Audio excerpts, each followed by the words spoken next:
So, mga babaero, ha?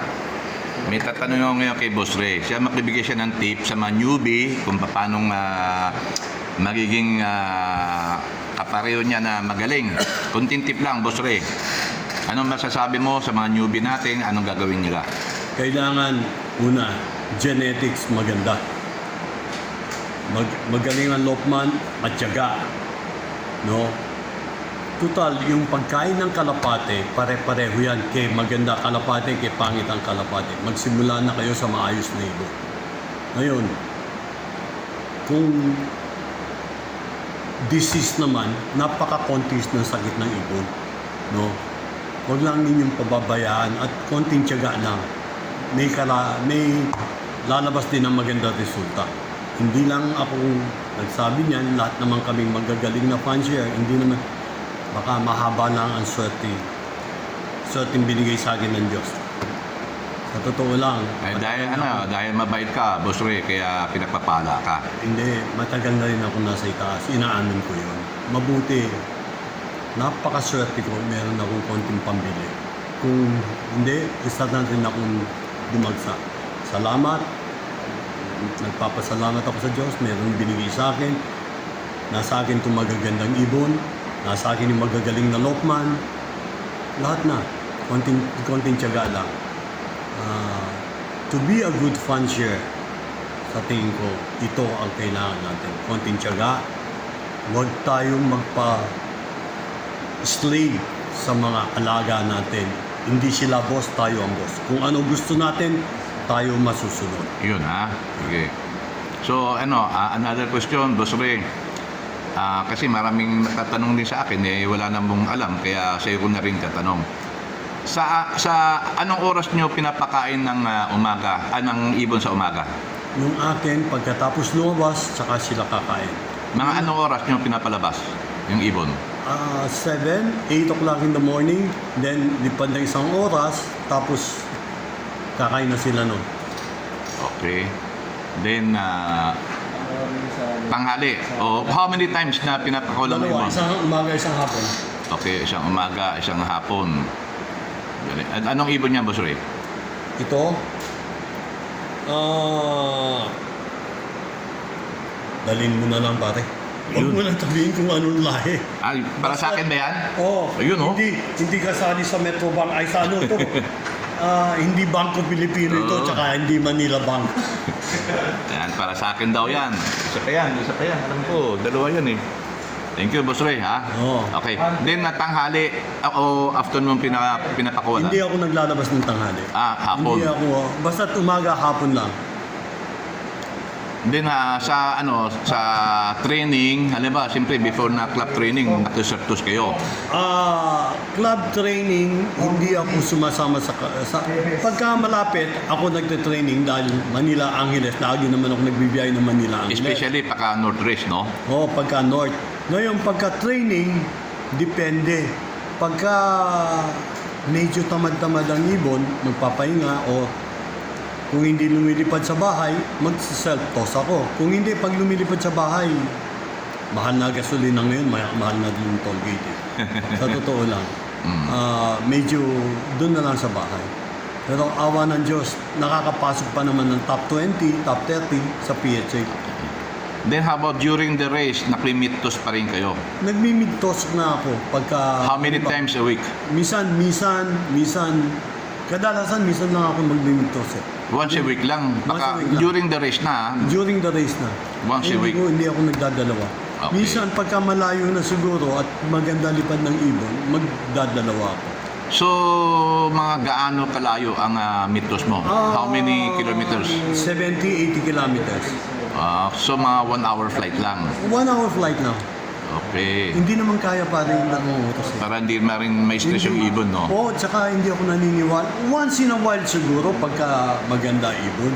Pero at that age ng ibon natin, 10 months old, na tayo, matagal na rin tayo nag-aalaga ng ibon.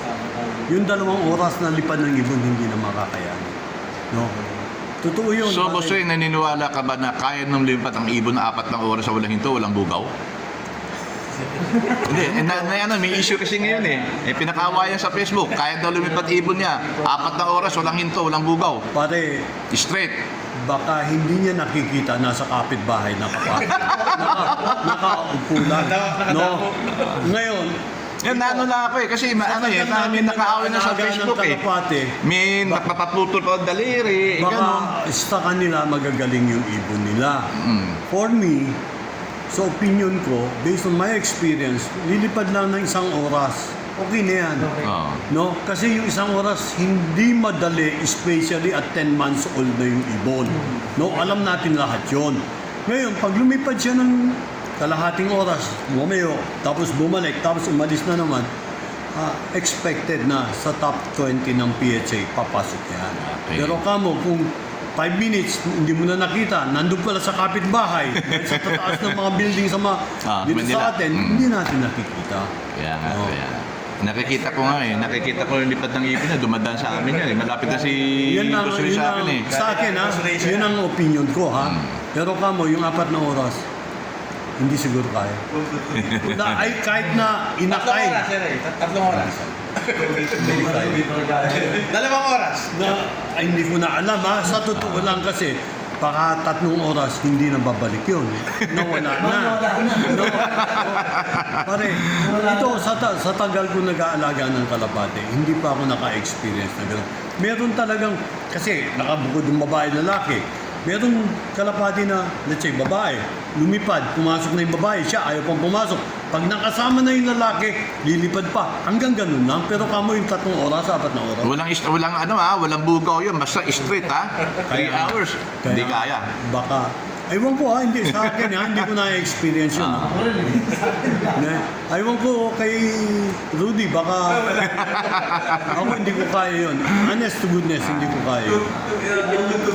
So, Real talk yan, Sir Ray. most probably, mga 1 oras kalahati, straight, no? Matagal na yun. Alam mo, yung pag linabas mo, nawala yan, na kalahating oras, 20 minutes, 45 minutes, totoo yun, nangyayari yun. Dumadayo sila. Oo, lalo na pagka bata pa ibon, talagang kaya yun. No? Pero pagdating ng 10 months old, 11 months old, ay mahirap na. Yeah. Lalo na, Yung nakasawa na, no? lalo Paparis na pagdating natin ay kaliman laban, mahirap na yun. Mahirap na yun. Medyo pagod na rin ang ibon. Okay, yan ha. Kita nyo mga tip ni Boss Kong Ray. No? Yan. Sikat ang sikat dito sa Pampanga yan. Dati sikat na sikat sa Pampanga, ngayon sikat na sa buong Pilipinas to.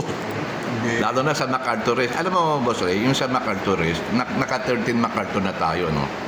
Sa araw ng karera ng MacArthur, parang boxing ni Manny Pacquiao yan Tahimik yan.